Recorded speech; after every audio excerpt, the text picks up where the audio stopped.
Your most rewarding photographs are the ones which recreate the drama, the mood and emotion, and also transport you back to that singular moment where everything comes together.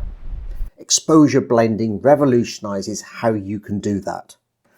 So during my last video, I shared a shoot that I had along the Cornish coastal path. I shared with you the struggles that I had with capturing the feelings of the drama and the power and the energy in the scene. The emotion that was coming through from the waves, the crashing on the rocks and the wind and everything that I was experiencing at the time. I eventually solved that problem by combining several exposures together, converting them to black and white, and I managed to produce this image. So I managed to get the shot that I was after. And I encourage you to go back and watch this video at the end because it will tell you the full story of how I got to this point.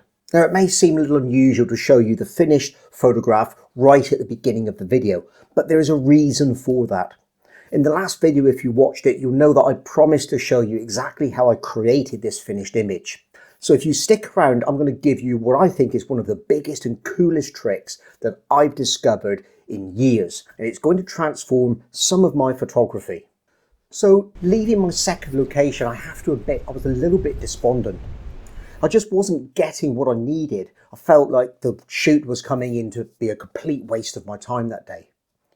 What I hadn't realised at that point was that the answer had been staring me in the face all the time. You see, at that point I've been battling with the high winds, trying to use my 300mm lens on top of the tripod with a camera attached to it as well, doing a close-up shot of the foreground but having the background in there as well and everything. And to do that I just wasn't getting what I needed. I couldn't get the depth of field right, so I had a focus stack, and that led me to realizing that actually, because I couldn't get the foreground sharp, not only because of focus, but because of camera shake, what I needed for that foreground picture was a faster shutter speed. I could get away with a slower one for the midground where the sea was moving because I wanted to capture some of that motion in the waves. And that actually led me to thinking, I know how I can solve the problem that I've been having. I guess in hindsight what I should have done was taken off that camera strap and it would have blown around so much and made the whole shoot a bit easier.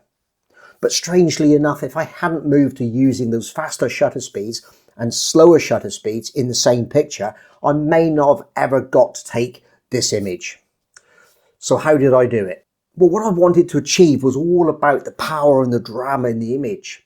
And that's what this picture is for me. It's capturing the power of the waves, and it's also capturing the motion and the contrasty lighting conditions. And until the point that I started mixing things up a bit, I just couldn't solve it. The solution for me was to shoot slow shutter speeds to get the movement in the sea and fast shutter speeds to freeze those waves where they're crashing against the rocks. And of course, if the rocks didn't crash at exactly the right time and all in unison, I could also correct that in editing. So after composing the image, locking down the tripod and taking some test shots, I was set to take the final images. So let's have a look inside Lightroom. I've already uploaded all the files and got them up on the screen. And to be honest, I edited the images for the last video. So I've done some editing in here already. So this video isn't really all about how we're going to do the black and white conversion. So I'm going to skim through the next steps really quite quickly.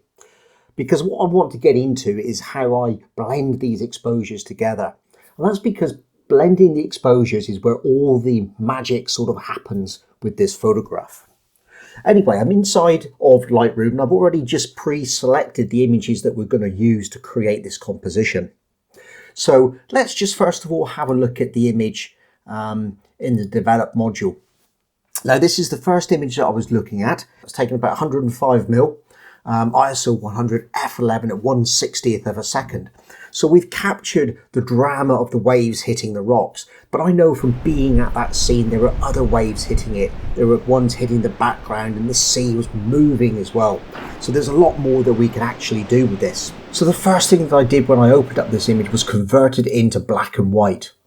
Now I'm not going to go through every single setting that I made because we're going to do a little bit more editing on the image, just tweaking some of those tones and things later on. But I did some basic edits where I was playing with the exposure, the contrast, highlights, shadows, nothing that you really wouldn't do with a normal black and white conversion.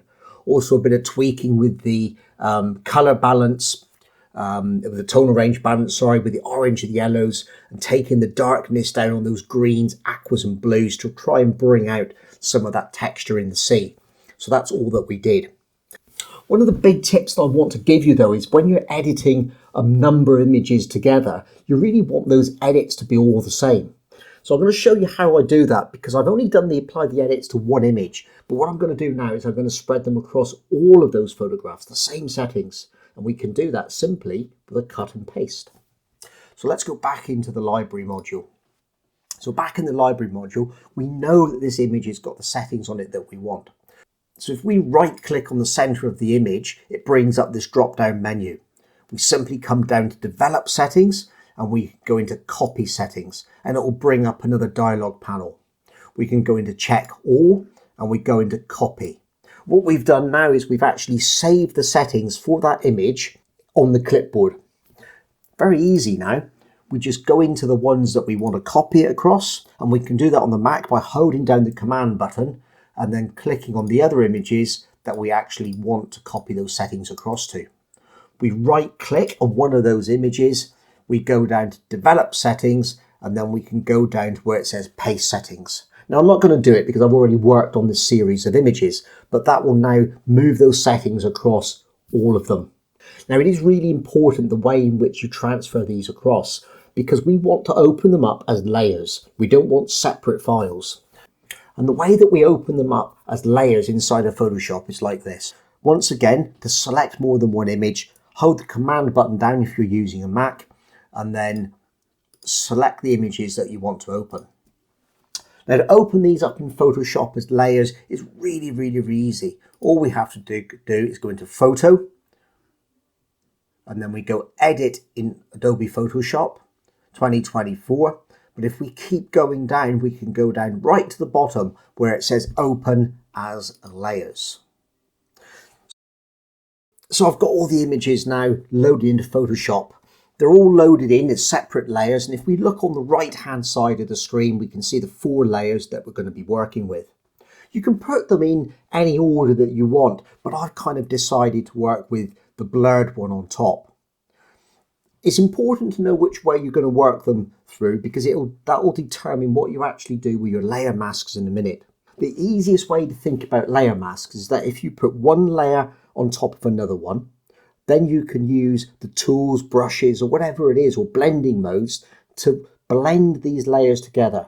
You can erase parts and show the layer behind, or you can hide parts and hide it again. Now, if you remember, we took a number of different images, and to make sure that when we reveal parts, all the layers are lined up together, there's a useful feature that we can use inside of Photoshop called Layers Auto Align. So let's do that first before we do anything else. So the first thing we need to do is select all those layers, and we do that by holding down the command button, click on each layer in turn, and then we've got all of the layers selected that we want to work with. The auto align is actually very easy. We just click on Edit, we come down to Auto Align Layers, and that will bring up this dialog box. For the purposes of what we're doing, we don't need to worry about perspective, collage, reposition, or anything like that, because that's for more complex, maybe panoramic type merges that we might want to do. All we want to do is leave it on auto, and we click on OK, it's going to do that job for us. So it's done that. So let's zoom in a little bit, because if we zoom in on this corner here, you'll notice that there's some gaps, and that's where the Photoshop program has shifted the various layers about so they all line up nicely. And it's done that really by looking at sharp edges and some defined areas, and it would be using the rocks and everything in there to do it. So let's actually go back out to fit that on the screen so we can see the whole image. I'm not going to worry about cropping or anything here. I'm going to finish the image off eventually inside of Lightroom, and that's where we're going to do our final edits. So the first thing we're going to look at is apply a layer mask to this top layer. Now what I want to do is I want to reveal all of this layer, and then what we're going to do is we're going to paint on the areas that we want to black out. So if we go into layer mask, and we go reveal all, it'll appear not to do anything whatsoever. But if we look down here at this panel, we've now got this little white thumbnail beside the main image. On that thumbnail is where we're going to be painting with the brush. We want the brush to be black. I'm going for a 200 soft edge brush. I like to keep my edits really quite soft so that I've got a little bit of control over them. Now this is where some of the magic starts to happen, because as we paint this back in, we're going to be able to put back in some of the waves. Can you see what it's doing? What we're also going to do is we're going to put in some of the rock, because that's a little bit sharper in this side of the image. We want to use the sharp part of the rocks, not the blurred sections. So we'll put those in on this image at the same time as well. And by doing that, we're adding that drama back into the image. I think this already looks better, where we've got some of those sharp edges in there and we can see some of the crashing and breaking waves. Now the beautiful thing with the layer mask is if we don't like something, we can always delete what we have done and go back to the original image. So if I don't like the way that the waves look over here, we do it by changing it back to white.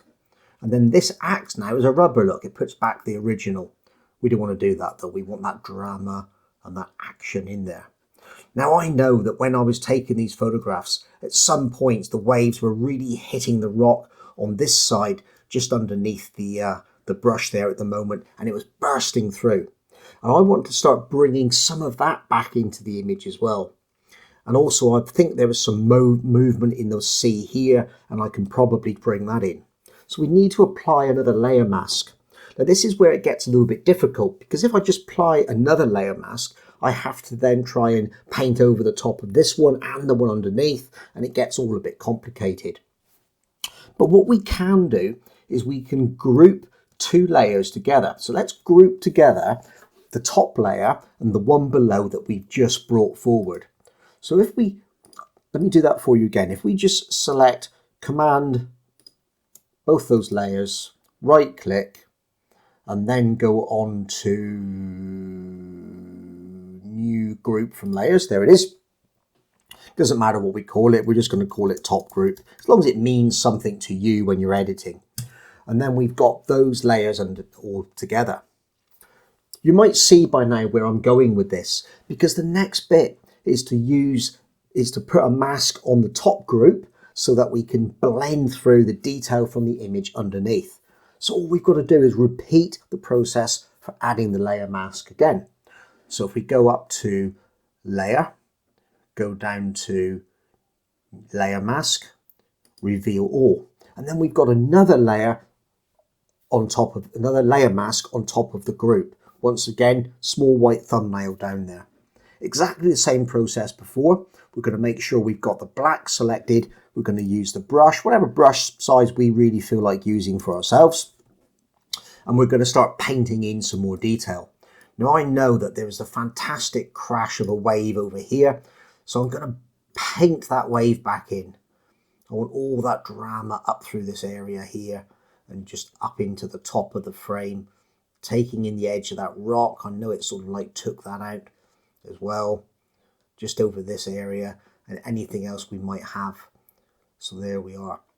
So for the next bit of this, I want to bring in some of the waves and some of the detail that we had from some of the other areas on the screen.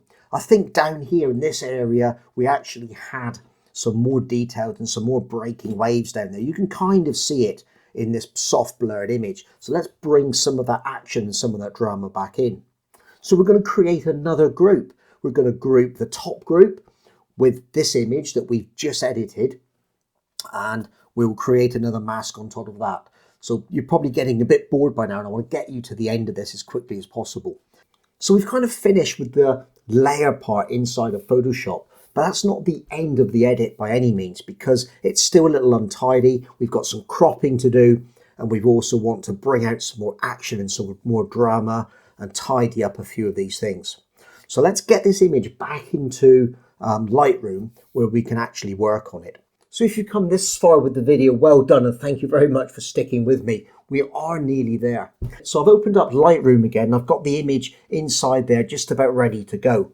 Now the edits which I'm going to do now are really quite basic. to get that information off the screen. If you remember, one of the first problems we had was with the crop of the image. So we can go up to our crop tool. I want to keep it as the original 16:9 that I did it with when I was in camera. And all we're going to do is bring down the edges of the frame, bring the frame up from the bottom, and just make sure that we've actually managed to sort of square this up and take out all those edges. Now I'm doing this quite quickly, and when you do your final image yourself, you can probably do it much cleaner and a much better job of it. Already it's looking better just tidying up those edges. You'll notice that when we've converted it and put it back in, we've now got the black and white image in here. We've lost the ability to manipulate some of the tones and various things because now it's just come back as a black and white image out of Photoshop. Not to worry though, because the edits we want to do now are really quite minimal. If we look at the histogram at the top of the frame, you'll see that now we've actually got quite a bit of space either side of it. And what that means is we've got a lot of room to expand that tonal range. And by expanding that tonal range, we can actually get some darker blacks, some brighter highlights, and bring those in together. If you now go down to setting our black point and our white point, a little trick is to hold down the Option key on the Mac and slide the black point. As we do that, the screen turns white, and at some point you'll start to see those blacks come into the image. And when they come into the image, you know they're just starting to clip. So let's just take that back to the point where the shadows are no longer clipping. Absolutely brilliant. And we're going to do exactly the same again with the white point. Option key down and then slide that along. And there we go. Bring it back a little bit, bring it back a little bit, bring it back a little bit. There we go. No white points. Now we can see what the image looks like with that full tonal range. There are still some other things that we might want to do and some bits and pieces we can play with. I want to actually see if I can get the maximum out of those highlights. Am I there at the moment with it? I think I probably am. But actually what I might want to do is actually bring those highlights back a little bit, just to add a little bit more tone into them. So some of these shadow areas in the water stands out a bit more. The shadows, am I really happy with the shadows, or do I want to bring them up, put a little bit more light in? Actually, I'm not too bad with them. We've actually toned them down a little bit, but they're just about where we want them to be. I could, if I wanted to, play a little bit of dehaze and a little bit of texture to it. Something I find that works really well with water is adding a little bit of clarity. I'll go over the top, but look how it brings out the definition in the water. We never want to go over the top. So I'm just going to put maybe +6, +7 on it. Do I want to add a little bit dehaze or haze to it as well? It has a big impact on the water, but I don't really want to do it. It's too much. So we're going to leave it where it is. For my final bit of the edit, this is something I do with all my images, is to actually add a vignette. And I do that not using the vignette and lens correction tools down here. I do it by applying a radial gradient. Radial gradient, up we go, pull the radial gradient out, something like that. Oopsie, something like that, should I say. We're going to invert it so we can just see the edges around there. And then what we're going to do is we're just going to bring that exposure down a little bit. I don't want to clip the blacks again, so just take it down a tiny bit, and that will give us a little bit of a vignette. What we can then do is tell it to fit it on the screen, have a look at it, and there is our final image. Now I went through those edits really quickly, so you might want to go back through, watch the video, pause it, pick up some of the finer details. Alternative to that, please go down in the comments and ask me as many questions as you want. Watch this next video because it will give you some more of the story behind what I've just done, and also of course get out like always and enjoy your own photography.